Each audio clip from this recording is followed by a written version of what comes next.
You signed on to this. You told me you wanted happily ever after.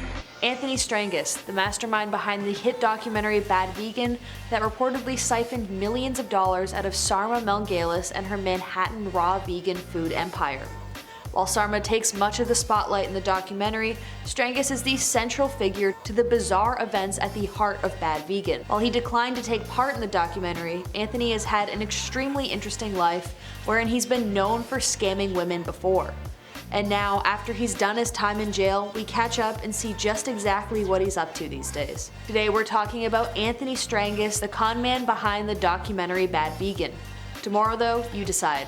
Let us know in the comments down below who you think we should cover on the next episode of Where Are They Now, and while you're down there, we'd love it if you could like this video if you enjoyed it, so we know to keep making more just like it. Let's get into it, shall we? Just remember to take this information with a heavy grain of salt, as a lot of the early information is not fully confirmed. But basically, Anthony is a native to Massachusetts. Although during his trial there was no information leaked that may have stated his educational background, it is known that his father served as a police officer for 25 years. What else we know about him is that he is no stranger to conning women out of their money. Back in 2003, Anthony met with and got close to a woman named Stacy, of whom he ended up marrying. He did so under the pretense that he was a former Navy SEAL who got injured on duty and so now lives at his home in a state of rehabilitation. When he married her, he moved into her home and began stealing her money to pay for his gambling addiction. He even had a child with her, a son of which he would later abandon to pursue other women. He convinced Stacy that there were people after him and that he needed money in order to get them off of his back. He then stole all of her jewelry, claiming he would pay it off later, and fled to Vegas, leaving her to care for his infant son alone. Sadly, even after all of that, Stacy was the only one who wrote a letter to the judge during his trial with Sarma, attempting to plead for his innocence. Then, while on Twitter under the username Mr. Fox, he connected with Sarma for the first time. By the time he met her in 2011, she was already an extremely successful vegan restaurateur who had created an upscale business in Manhattan where celebrities dined on raw vegan food. He would comment on her photos, and eventually, I guess he slid into the DMs because they would enter into a relationship shortly after connecting with one another. He told her much of the same things that he had previously told Stacy. To Sarma, he was in the military, and to avoid questioning, he told her he was, quote, involved in some sort of black ops, like the stuff that's under the radar that nobody writes about, that's kind of unofficial, and he would never answer anything directly. He made me feel, almost like for my own protection, I shouldn't ask. According to Vanity Fair, Anthony promised Sarma that he would, quote, give her money to become independent of meddling investors, help anyone she wanted, and pay off her debts, including a $500,000 mortgage and the $1 million she owed Jeffrey Cordero, the original backer of Pure Food and Wine.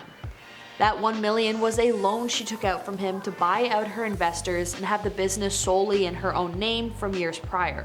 So basically, at this point, Anthony had set it up so that Sarma would give him money on the account that he would invest it in unknown business dealings that would benefit her restaurant.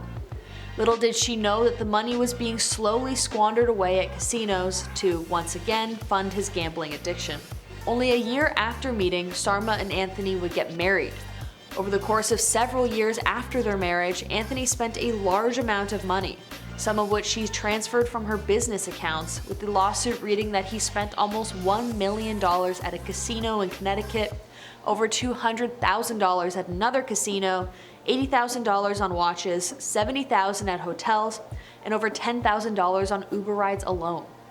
On top of all that, apparently he also withdrew hundreds of thousands of dollars in cash. Because he was basically making Sarma go broke, she wasn't able to pay her staff or uphold the quality expected at her restaurant, and so her staff staged a total of 3 walkouts in protest of not being paid.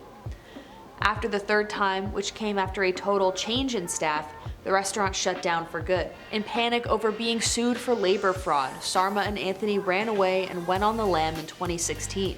Eventually, the police found them in Tennessee after Anthony ordered a decidedly not vegan Domino's pizza to their hotel room with his real name. Dummy. On top of the claim that he would benefit her business if he gave her money, he also used the insane reasoning of, if she passed his tests, he could make both her and her dog Leon immortal. Obviously impossible, but I guess Sarma was so brainwashed by this that she ended up giving him large sums of money purely on this claim.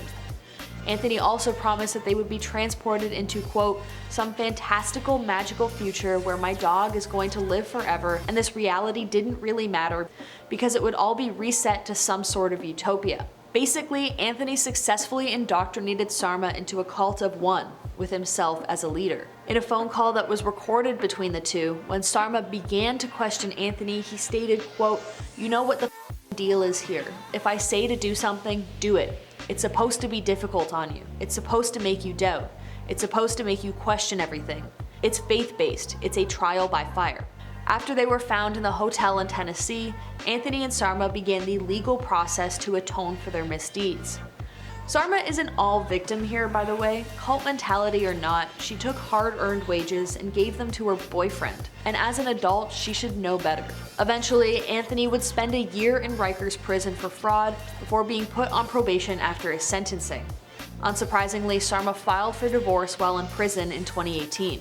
As of now, Anthony is a free man who still goes by his real name. He's continued on with his life, and given just how insane what he convinced Sarma of is, I would not be surprised if his name shows up in the news for conning another woman out of her money. According to an entertainment exclusive interview, Anthony's attorney said, quote, "He's gone on to live his life. He's got a job, uses his name, this is behind him, and she is behind him." Apparently, Anthony decided not to have a say in the Netflix documentary because he felt that that chapter of his life had closed. Quote, "He pled guilty to it, he owned up to it, and he did it long before Sarma did. His case was resolved probably close to a year before Sarma's was. Anthony is remorseful for the people at the restaurant that lost money, and he took full responsibility for his claim in that. Anthony is still currently on probation, although it will end in May of this year if he continues his good behavior." Despite the fact that at the end of the documentary there was a phone call between the ex-spouses that was planning something more in the future, a recent blog post by Sarma clears up rumors of her supposed contact with Anthony.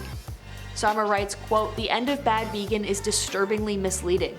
I am not in touch with Anthony Strangis, and I made these recordings at a much earlier time, deliberately for a specific reason." Though she was cooperative with Netflix in the making of the documentary, she felt unsatisfied by it, and that she thought her narrative was incorrectly presented to the audience. Quote, "There's a lot Bad Vegan gets right, but it's hard not to get stuck on the things that aren't right or leave an inaccurate impression. Later, I'd like to clear up more." While she doesn't elaborate on what that might mean, I doubt we've heard the last of it all. As for the only character in the story who matters to me, Leon the dog is doing just fine and is extremely adorable. Thank you for asking. So, how do you feel about Anthony basically being a free man? Do you think he deserved a harsher punishment? Let us know in the comments down below. It would mean a lot if you could subscribe to this channel so we know to keep making more videos just like this one. Thank you again for watching this episode of Where Are They Now? I've been your host, Sierra. See you guys next time.